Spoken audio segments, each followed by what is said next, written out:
Disturbing true stories untold. There's a rule that experienced hikers don't talk about. Not because it's embarrassing, not because it sounds crazy, but because once you say it out loud, you start noticing it everywhere. And once you notice it everywhere, you can never go back into the woods and feel safe again. The rule is simple. If you feel like something in the forest is watching you, don't look for it. Don't turn around. Don't slow down. Just keep walking. Because whatever it isn't waiting for you to see it. It's waiting for you to understand that you already have. This is the story of a man named Marcus Cole, a 34-year-old wilderness photographer from rural Oregon. He went into the Tillamook State Forest alone on a Tuesday in early October. His car was found on Friday. His camera was found on Saturday. Marcus was never found at all. What's left behind is 47 photographs and a voice memo that lasts exactly 9 minutes and 12 seconds. Tonight, I'm going to walk you through both.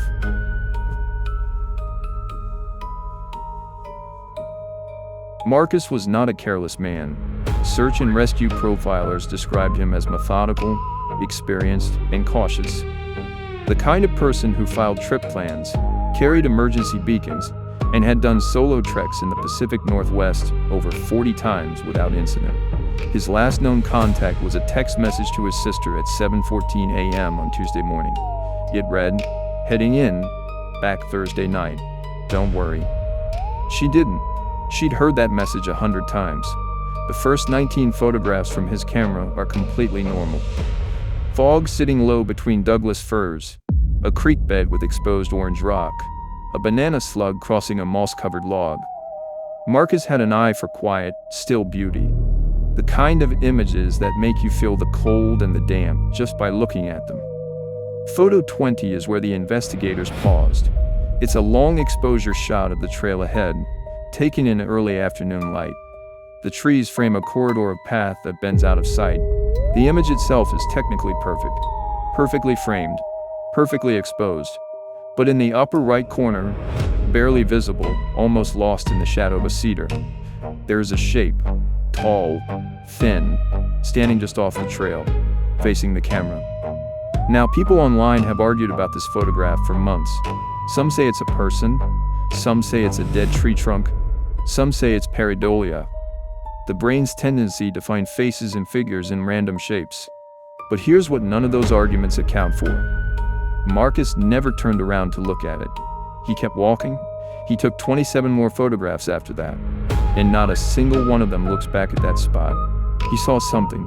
He chose to keep moving, and the question investigators couldn't answer was whether that choice saved him, or whether it was already too late. The voice memo was started at 11:47 p.m. on Wednesday night. That means Marcus had been in the forest for over 60 hours before he pressed record.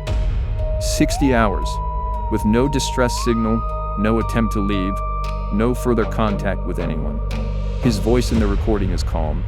That's the first thing everyone notes. Not frightened, not desperate. Calm in the way that people get calm when they've moved past fear into something else entirely. Something that sounds uncomfortably like acceptance. He begins by describing where he is. He's made camp near a dry creek bed, about 4 miles from his original entry point. He says he tried to leave twice. Not because he was lost. He knew exactly where the trail was. He says he tried to leave, and both times, by the second mile, he found himself turning around. Not because something stopped him, because he wanted to go back.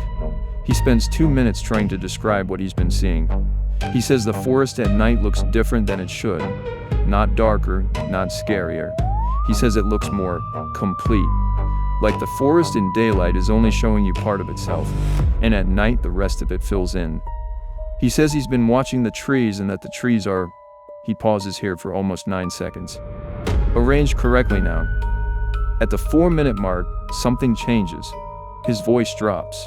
He says he thinks he's been making a mistake, that he's been looking at the photographs wrong. He says he went back through his camera that evening and realized that in every single photograph after photo 20, the shape is there.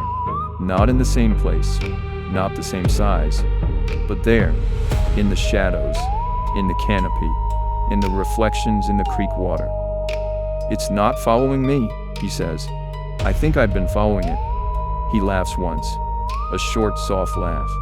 And then he says, "I think it's been trying to show me something, and I think tomorrow morning, I'm going to let it." The recording ends there. That is the last documentation of Marcus Cole's existence. Whatever he decided to let happen the next morning, there is no record of it. Only 47 photographs, only 9 minutes and 12 seconds of audio, and a forest that gave nothing back. Forensic image analysts spent weeks going through Marcus's photographs after his disappearance. What they confirmed, reluctantly, professionally, with careful language, was this: the shape that appeared in photo 20 does appear in 23 subsequent images. Always in shadow, always partially obscured, always at a distance that makes identification impossible. But here's what the analysts did not release to the public. Here's what came out only through the missing persons forum run by Marcus's sister, through a source she has never named. In the final photograph, photo 47, taken at 6:03 a.m. on Thursday morning, presumably just before Marcus made his decision, the shape is not in the background. It is not in the shadows. In photo 47, the shape is standing directly in front of the camera, close enough that it fills the frame, close enough that you can see it has no features, no eyes, no mouth, no definition of any kind. It is the shape of a tall, thin person, rendered in darkness, standing in the full light of a forest morning, as though it generates its own shadow. And the camera is perfectly still. The exposure is clean. The composition is deliberate. Marcus Cole walked up to whatever this thing was. He lifted his camera. He took one final photograph, and then he put the camera down on the ground, gently, lens side up, as if he didn't want it to get damaged. And he walked away. Or he didn't walk.